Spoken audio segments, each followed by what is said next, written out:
Assalamualaikum kaum, masih dalam rangka mengeksplor pikiran para caleg. Kali ini kanal Potah Podcast kehadiran tamu yang istimewa. Yang kalau kita sebut namanya, saya yakin tentu kawan-kawan tidak akan asing lagi dengan orangnya. Mari kita sapa, yaitu Haji Muslim Ayub, Sarjana Hukum, Magister Manajemen. Lengkap Bang ya? Ya. Assalamualaikum Bang. Waalaikumsalam warahmatullahi wabarakatuh. Sehat? Sehat. Oh ya, ini sedikit sekilas saja nih Bang. Ya. Sarjana hukumnya dulu di Universitas Samudra Langsa, Unsam. Unsam ya. Yang sekarang ya sudah dinegerikan lah ya. Ya. Pada masa-masa saya dulu masih swasta. Oke, itu salah satu kampus favorit di Kota Kampus Langsa. favorit di Kota Langsa. SD, SMP, SMA Di Kota Cane. di Kota Cane, SD, SMP, SMA. Oke Bang. Jadi karena semalam saya dapat info Bang, kalau Bang Muslim Ayub ini lagi ada di Kota Sebul Salam. Iya, betul. Jadi saya gercep lah hubungi beberapa kontak yang bisa menyambungkan nih, mengkomunikasikan dengan Abang supaya bisa ngobrol secara langsung. Alhamdulillah. Jadi terima kasih nih Bang sudah meluangkan waktu di kanal Potah Podcast. Jujur Bang, pertama kali saya tahu nama Muslim Ayub itu di tahun 2008. Ya. Yaitu pada saat pilkada pertama Kota Sebul Salam. Betul. Bang Muslim salah satu kontestannya waktu itu ya. Pertanyaan saya, apa itu relevansinya Abang nyalon wali kota di Sebul Salam waktu itu? Yang pertama memang orang tua saya memang asalnya dari Sebul Salam. Jadi ada keterikatan lah, faktor kedaerahan, keterikatan, bagaimana mungkin saya bisa ikut kontestan calon wali kota di sini, mau membawa Sebul Salam itu ke arah yang lebih baik, karena itu adalah perdana kita lakukan pemilihan umum yang dipilih oleh rakyat. Oh, berarti orang tua asli dari Sebul Salam? Ya, orang tua. Di mana? Di Runding. Di Runding. Ya, betul. Kota tua kita. Iya, betul. Daerah tua. Ya. Tapi ada yang bilang Bang gini, Abang nyalon wali kota waktu itu sekedar cari nama aja, cari panggung. Jadi bahkan ada yang bilang Abang ini di mana-mana kalau ada kontestasi pilkada skala kabupaten kota, Abang selalu ikutan supaya nanti meloloskan Abang di DPR Senayan. Gimana menurut Abang? Kalau segala kabupaten kota nggak mungkin lah. Nggak mungkin saya calon wali kota di PD. Siapa yang kenal dengan saya? Ya. Nggak mungkin saya calon wali kota di Semelu. Kan itu tidak mungkin. Selain dari Kota Sebul Salam, saya juga sempat calon kepala daerah di Aceh Tenggara, tempat kelahiran saya. Oh. Jadi saya rasa masalah tempat di mana kita calon itu nggak ada persoalan. Orang Aceh juga banyak yang jadi gubernur dipilih rakyat di Jakarta. Ya, benar. Orang Aceh juga banyak yang menjadi gubernur dipilih rakyat di Jawa Barat. Itu bukan tergantung dengan orang mananya, tapi sepanjang dia bisa berbuat dengan rakyat, program-program yang menyentuh dengan kerakyatan, saya rasa rakyat akan bisa memilih yang terbaik bagi dia. Gitu. Berarti Abang ini sudah pernah menjadi anggota DPRK Kabupaten Aceh Tenggara. Aceh Tenggara 2 periode. Ya, bukan 2 periode ini, saya harus luruskan dulu. Saya dulu 99 kan ada itu reformasi pada saat itu. Ya, 98. Ya, 97 98 itu kan masa DPR juga 2 tahun dipangkas kan? Ya. Pada masa reformasinya Pak Amin. Ya. Setelah itu saya masuk di 99. Berarti itu saya 1 periode di sana. Ini saya harus luruskan juga. Oke, 1 periode. Iya.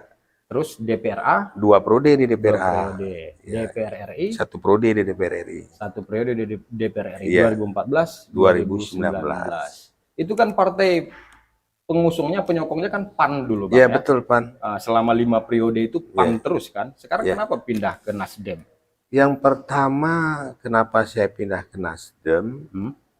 Karena saya melihat Nasdem, Pak Surya Paloh mendukung Anies jadi presiden. Di situ saya tertariknya. Oh, berarti Abang gerakan perubahan juga? Perubahan. Itu yang pertama. Tapi yang paling pokoknya adalah saya bangga selaku orang Aceh yang ketua partai politik nasional itu, yang pimpinan-pimpinan partai politik itu, partai politik nasional berguru kepada Surya Paloh, orang Aceh.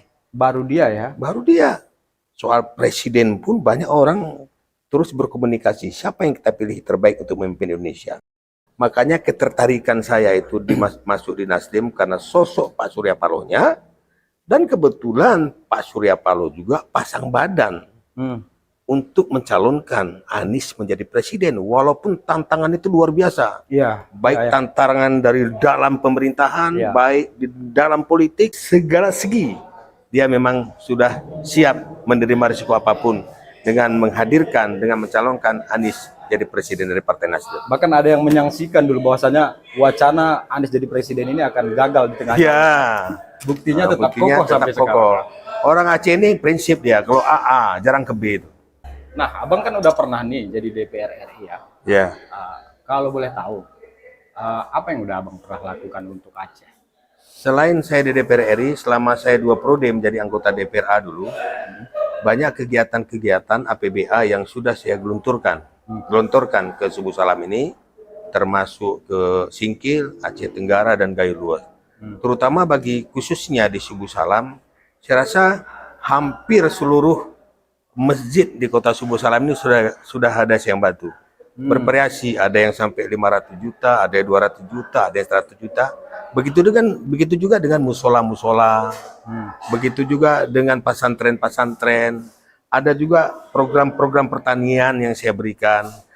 Setelah itu ada juga di pertambangan, dan saya sempat membuat pengadaan untuk mesin genset itu kepada seluruh masjid yang saya bagikan di kota Subu Salam. Untuk kota Subu Salam? Untuk kota Subu Salam.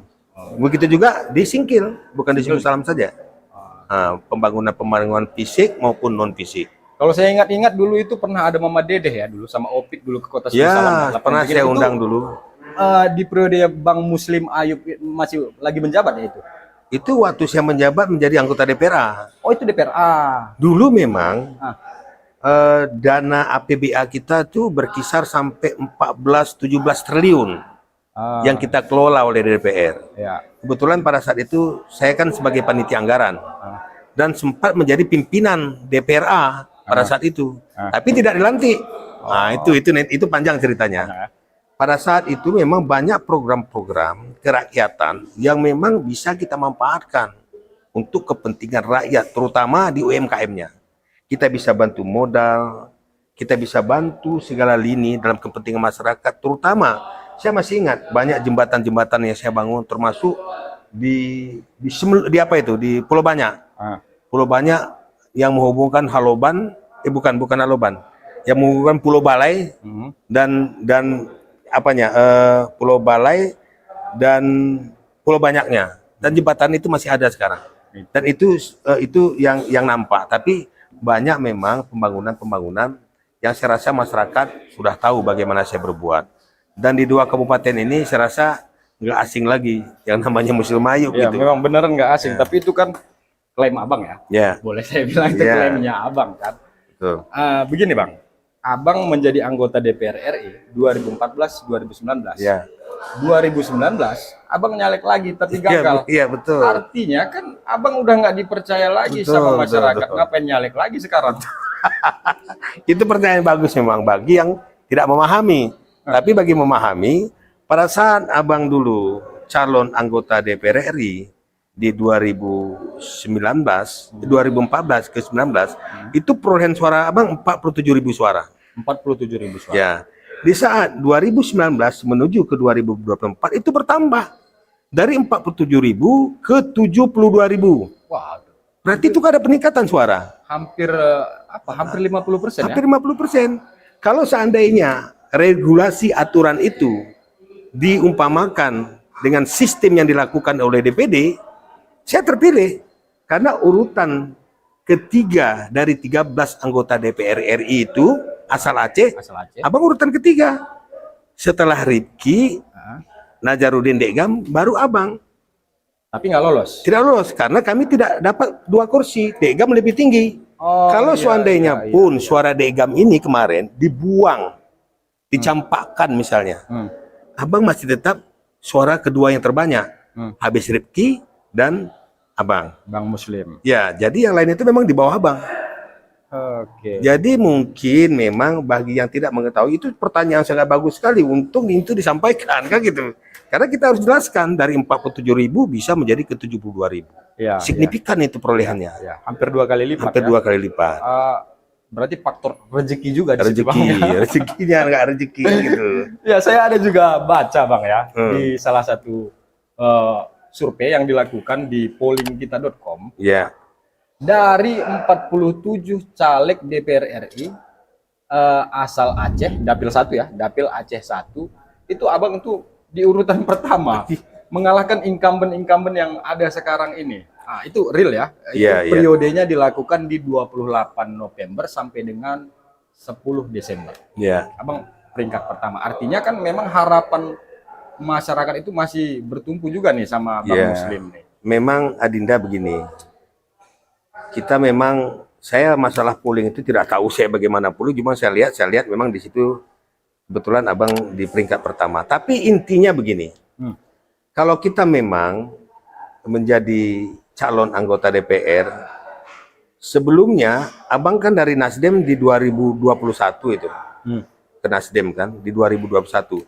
Pada saat Pak Surya Paloh mempercayakan Abang menjadi Sekwil, Sekretaris Wilayah Nasdem Aceh, Ya. saat 2001 awal itu, Abang sudah keliling. Dan Alhamdulillah, udah hampir barangkali 3 tahun, Abang keliling Aceh dulu daerah pemilihan. Di, Ini aja, di Di 15. 15 kabupaten kota. Coba saya uji. Ingat nggak ini yang 15 kabupaten kota? Oh ingatlah, Coba. dari Sabang, dari Gaya Luas, Aceh Tenggara, Oke.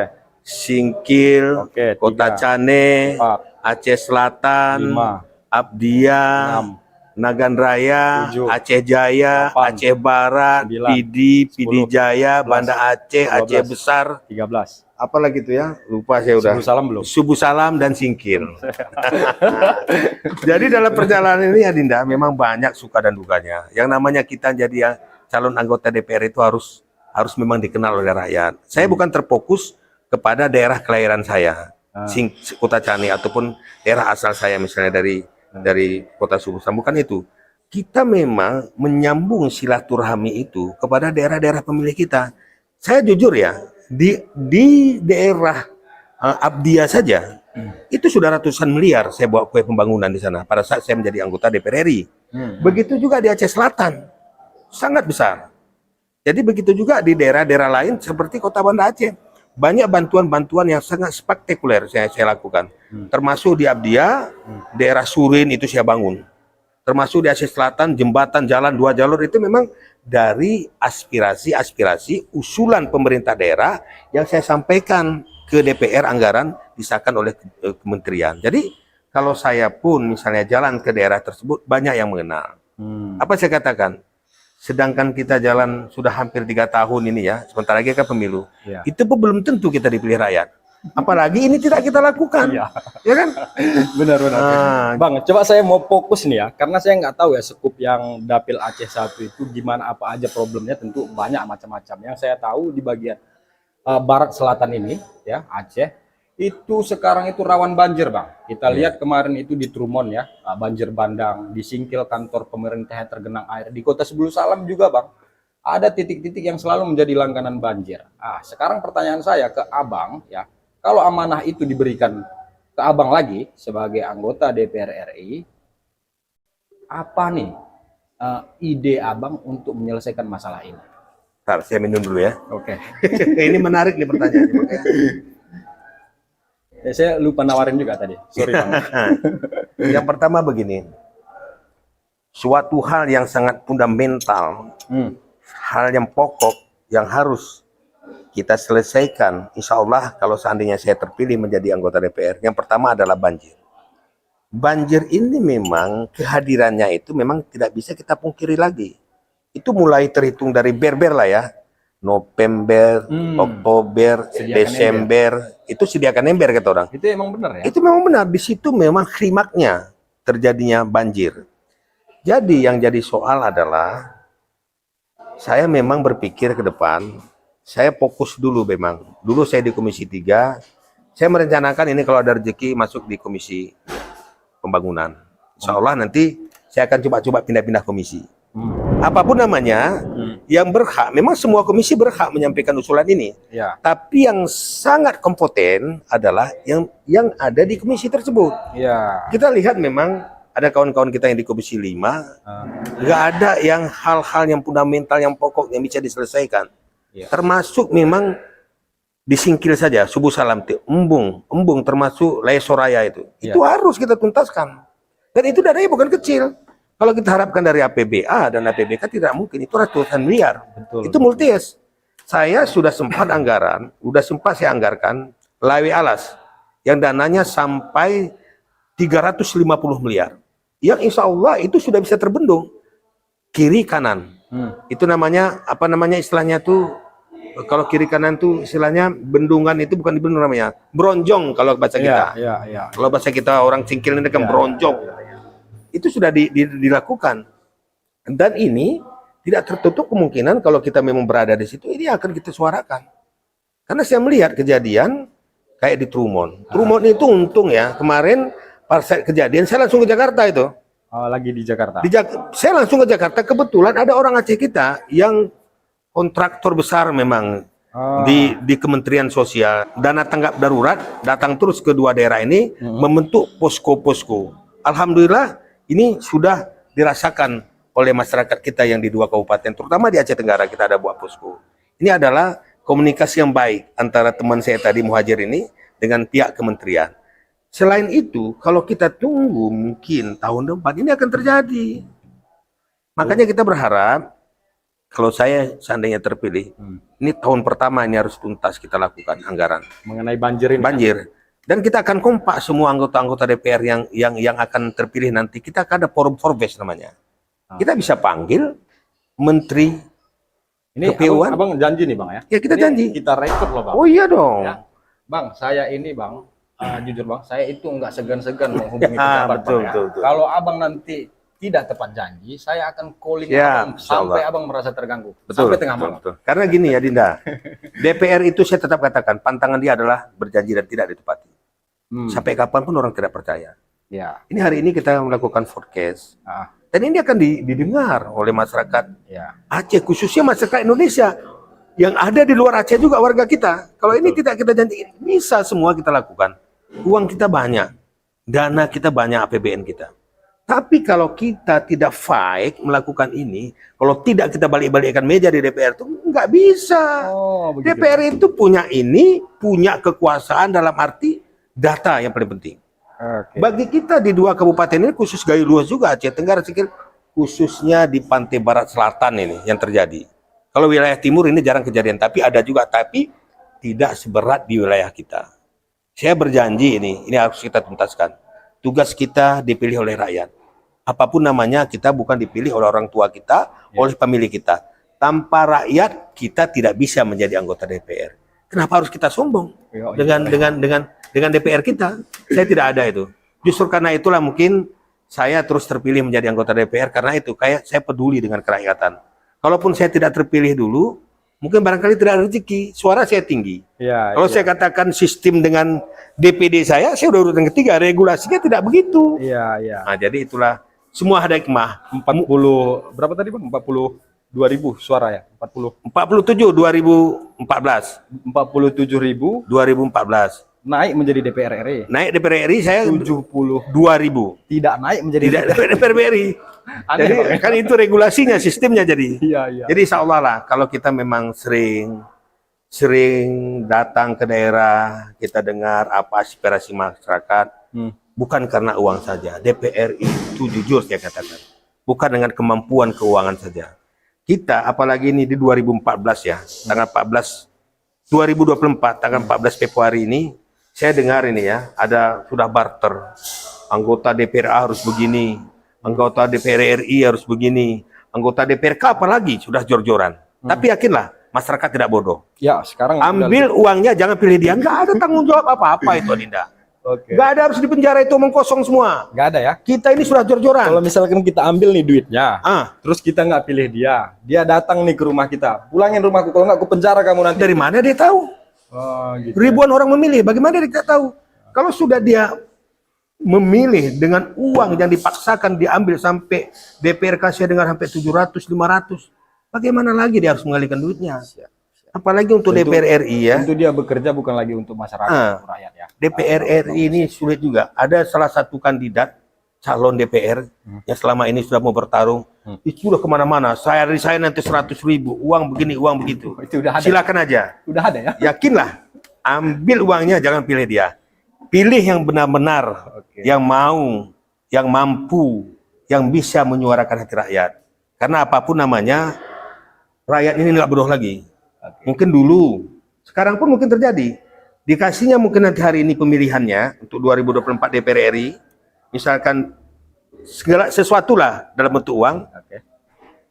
kapanpun dia tidak teringat lagi itu. Besok 5 tahun lagi di harganya kita dengan uang 50.000, Iya. dengan uang tuh 30.000, sakit nggak itu? Iya, iya. Makanya aku bilang rakyat Aceh khususnya di 23 kabupaten kota, jangan terfokus kepada uangnya, tapi lihat sosoknya dan orangnya yang bisa membangun rakyat tersebut dengan lebih baik. Oke, terakhir Bang, ini singkat aja. Selain mengenai banjir tadi ya, problem kita.